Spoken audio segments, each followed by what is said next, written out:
bonjour, merci pour l'invitation. Alors mon parcours est assez simple et assez original. J'ai commencé à m'engager quand j'étais à la fac, mais surtout quand j'ai commencé à travailler à Paris dans les boîtes de nuit.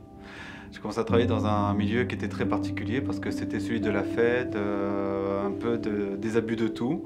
Et je faisais ma place dans ce milieu-là, mais j'avais besoin de garder un pied dans la réalité. Et donc je me dis que s'engager me permettrait de ne pas me couper de cette réalité-là en faisant face à des réalités et des problématiques sociales. D'accord. Et donc, vous avez commencé par une association liée Alors, j'étais étudiant en fac de droit à l'époque et c'était une association qui donnait des cours d'alphabétisation dans les prisons.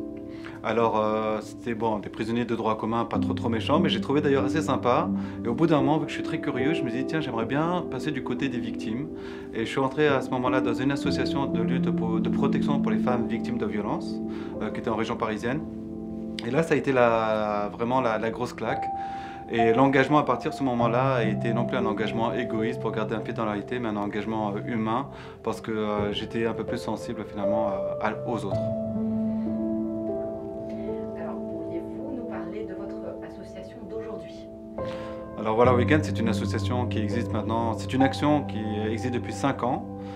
Elle est association reconnue par l'État depuis 3 ans maintenant et c'est une association qui s'engage sur le terrain de l'enfance. Nous, notre approche, c'est de dire qu'il faut sortir de l'humanitaire pour investir dans l'humain. C'est-à-dire que la Tunisie est pleine de personnes qui aident, qui veulent consacrer du temps, de l'argent, de l'énergie, mais la question est plutôt au niveau de l'impact. Est-ce que par exemple distribuer un cartable à la rentrée garantit à un enfant d'avoir une bonne scolarité ? Est-ce que distribuer des paniers alimentaires pendant le ramadan garantissent aux familles de pouvoir se nourrir convenablement avant, pendant et après le ramadan? Donc nous, au Walla Weekend, ce qu'on fait, c'est qu'on essaie de répondre à des problématiques qui sont sociales, environnementales, à travers des réponses entrepreneuriales. On a pris un internat qui est dans le nord-ouest, avec 500 élèves, un collège, et qu'on est en train de transformer en entreprise sociale. Aujourd'hui, on a atteint l'objectif autonomie énergétique et on espère d'ici au moins 1 an et demi, 2 ans, atteindre l'objectif d'autosuffisance alimentaire en formant les parents des élèves à devenir des micro-agriculteurs. Donc, ils vont produire l'alimentation des élèves, leurs enfants. Et par ailleurs, on va commercialiser l'excédent pour financer leur salaire et également les activités extrascolaires des enfants. Ce qu'on veut, c'est surtout être durable. Encore une fois, l'idée, c'est pas de répondre à un besoin maintenant, c'est de trouver une solution pour que finalement ce besoin-là ne perdure pas. La réponse entrepreneuriale, c'est pas seulement pour le collège et l'internat, c'est également aussi pour lutter contre la précarité menstruelle. La précarité menstruelle, c'est un sujet mondial maintenant. Et ce qu'on veut en Tunisie, c'est essayer de répondre de façon durable, encore une fois. Donc on produisait des serviettes hygiéniques lavables qui permettaient de créer des emplois, mais qui permettaient aussi aux bénéficiaires d'avoir des solutions qui soient durables, plutôt que de jeter. Elles avaient des serviettes qui durent donc 2 ans. Maintenant, afin de garantir une plus grosse distribution donc, pour les bénéficiaires en Tunisie, on a choisi une orientation industrielle. On va ouvrir une unité de production, on va produire des culottes menstruelles qui seront commercialisées en Occident. Et plus on pourra commercialiser en Occident, et plus on pourra distribuer en Tunisie, et j'espère ailleurs après. Donc voilà, nous ce qu'on veut c'est ça. C'est toujours, on fait face à des réalités, à des problèmes qui existent en Tunisie comme ailleurs, mais on essaie de trouver des solutions entrepreneuriales. Parce que la solution, elle est là. Il faut de la pérennité, il faut de la durabilité, il faut de l'impact pour enfin pouvoir avancer et évoluer. Après, on a un troisième projet qui, lui, n'a rien d'entrepreneurial. C'est un centre d'accueil pour les enfants victimes de violences et d'abus sexuels qu'on va ouvrir en partenariat avec le ministère de l'Enfance, donc après le printemps à Hamel Menf. Mais en revanche, c'est une approche entrepreneuriale en quoi ? C'est que pour nous, pour développer un pays, il faut accompagner le développement des enfants. On ne peut pas continuer à nier l'existence et le droit des enfants et après quand ils deviennent des jeunes adultes qui ne sont pas intégrés dans la société, qui n'ont pas les bagages suffisants pour être confrontés à la réalité sociale de la Tunisie, au même mondial, et leur reprocher d'être ceux qu'ils sont alors que c'est nous qui en avons fait finalement des jeunes qui ne sont pas du tout intégrés, qui n'ont pas les moyens de se développer.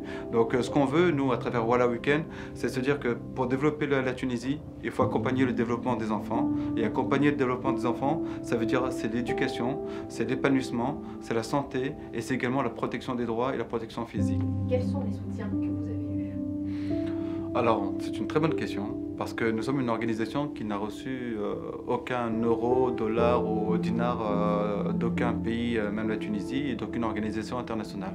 On s'autofinançait en organisant des événements. On a aussi une ligne de vêtements, donc Wallah Weekend, qu'on vend des t-shirts, des sweatshirts, des baby body. On a aussi des ambassadeurs Wallah Weekend qui sont sur les 5 continents, dans les meilleures universités, et qui participent à des concours d'entrepreneuriat social pour financer une partie de nos projets. Donc c'est comme ça qu'on est arrivé à se financer. Et maintenant, comme soutien, on a eu, bien sûr, on a eu la Maison Dior. On a eu la Maison Dior. On a eu aussi des partenaires locaux comme Lyoum, excusez-moi, comme Lyoum. Enfin, il y en a eu beaucoup. On a eu beaucoup d'aides de sociétés tunisiennes ou de particuliers. Et c'est ça vraiment, parce que vous savez, nous, on pense que notre approche, c'est de se dire, plus au début c'est pénible, et moins on aura d'excuses pour avancer. Ce qu'on voulait, c'est être vraiment dans cette approche-là, prendre un internat avec 500 élèves, ne pas faire appel à des fonds étrangers, etc. On voulait montrer qu'on pouvait se débrouiller. Parce que l'important, c'est de montrer aux Tunisiens aujourd'hui, qui sont beaucoup sur les réseaux sociaux, qui sont beaucoup en train de se plaindre, leur faire comprendre que c'est possible de changer les choses. Et ça, on est en train de le faire sans avoir le soutien d'organisations internationales, d'avoir le soutien de pays étrangers. Nous sommes des Tunisiens ou des amis aussi de l'enfance, des personnes qui sont concernées par la question de l'enfance, et on est en train d'arriver à atteindre nos objectifs, on est en train d'impacter. Et donc, c'est ça l'idée, c'est surtout de faire comprendre aux gens. C'est bien de parler, mais c'est encore mieux d'agir. Super.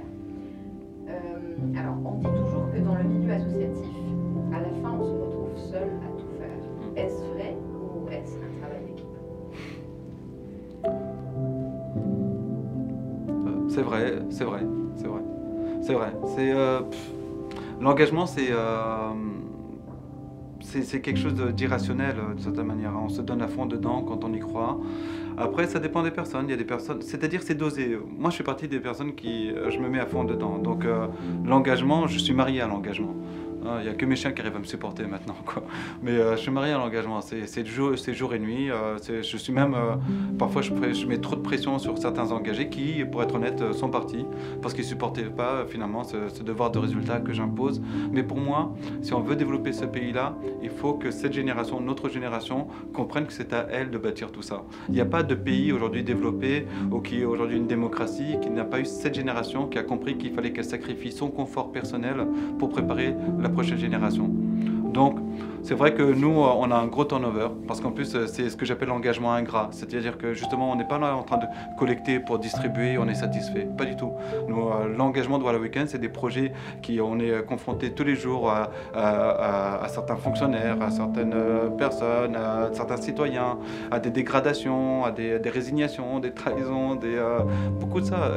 Mais on ne voit pas vraiment encore le résultat. Et c'est pour ça que je leur dis toujours, l'engagement de Wallah Weekend, c'est un engagement ingrat, mais en revanche, c'est un engagement qui impacte réellement dans le temps.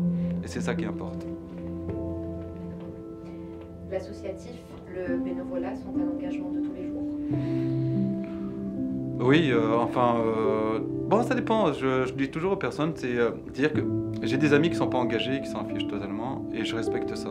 Mais en revanche, pour moi, quand on est engagé, on a un devoir de résultat moral. Mais quand on s'engage, ça ne veut pas dire qu'on doit se sacrifier tous les jours. C'est juste qu'on tient compte de ses obligations en tant qu'étudiant, en tant que professionnel, de ses obligations familiales également, de son besoin aussi un peu de respirer. On se fixe un objectif et on l'honore, cet objectif-là. On n'a pas besoin de changer le monde, hein. On n'a même pas besoin de changer la Tunisie. Juste de voir quel est l'objectif qu'on peut atteindre, même s'il est modeste, hein, c'est pas un souci, parce que de toute façon, c'est l'addition des objectifs modestes qui font le grand changement. Donc, mais en revanche, il faut s'y tenir, quelles que soient finalement les contraintes, les échecs, etc. On s'y tient, et d'ailleurs c'est ce qu'on fait dans le milieu professionnel. Pourquoi est-ce qu'on ne le ferait pas dans le milieu associatif? C'est pareil, devoir de résultat. Alors le bénévolat est-il un épanouissement? Un épanouissement. Certainement que des personnes voient ça comme un épanouissement. Il y a beaucoup de personnes qui sont dans des associations, qui sont bien structurées, avec finalement il y a l'épanouissement et le premier des objectifs. Mais je crois que le bénévolat, c'est pas une question d'épanouissement. C'est une question de... C'est de l'engagement. C'est l'idée de se dire que... de se dire qu'on participe à changer les choses. Et je trouve que... il n'y a pas de... C'est une mission qui est ingrate, c'est une mission qui est jouissive. Parce que se coucher le soir en se disant qu'on a fait quelque chose pour le pays, c'est quand même un certain plaisir. engagé pour toujours? Je crois, ouais. Ah ouais, je crois, ouais. À chaque fois, je me dis, allez, l'année prochaine, je fais une pause et chaque année, je reprends. Donc, ouais, c'est parti pour. Dernièrement, quel est le message que vous pouvez transmettre aujourd'hui aux personnes qui souhaiteraient à leur tour s'engager? Bah justement, qu'elles s'engagent. C'est-à-dire qu'elles se disent, voilà, elles se fixent une date, elles se fixent un objectif, elles se fixent une cause, une association et qu'elles passent à l'acte. C'est-à-dire que souvent, on reste dans la théorie, dans les commentaires, etc. Il faut comprendre quelque chose. Parler, ce n'est pas agir. Et aujourd'hui, on a besoin d'action.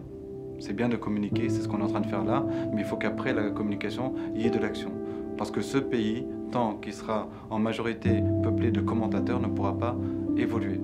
Il y a des problèmes, c'est très bien de les dénoncer, mais après, si on veut arrêter de dénoncer les problèmes, il faut agir pour trouver des solutions. Et c'est ça qui est important. Alors maintenant, c'est juste choisir sa cause. Et encore une fois, on n'a pas besoin, il faut sortir de l'idée, l'époque du héros national, du sauveur et tout, c'est terminé tout ça.